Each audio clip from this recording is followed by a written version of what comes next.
निखळ, सुंदर, निर्मळ, निरागस असे सगळ्या उपमा जिच्या चेहऱ्यावर साकारलेल्या आहेत आणि दिलेली भूमिका अत्यंत चोख पद्धतीने ती निभावते अशी आमची वैदेही परशुरामी.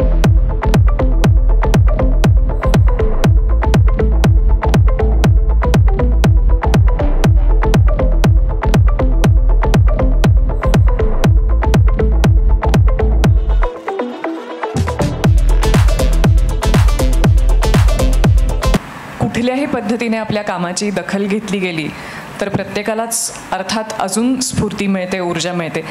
तेच काम आज या मंचावर तुमच्या निमित्ताने माझ्यासाठी झालं आहे. त्यामुळे माई मीडियाचे खूप मनापासून आभार आणि अर्थातच अक्षय सर, गणेश सर, सगळ्यांचे खूप मनापासून आभार. आता प्रयत्न हाच राहील की अशीच कारकीर्द आणखीन पुढे चालू राहू दे आणि प्रेक्षकांचं मनोरंजन करता येत राहू देत. धन्यवाद.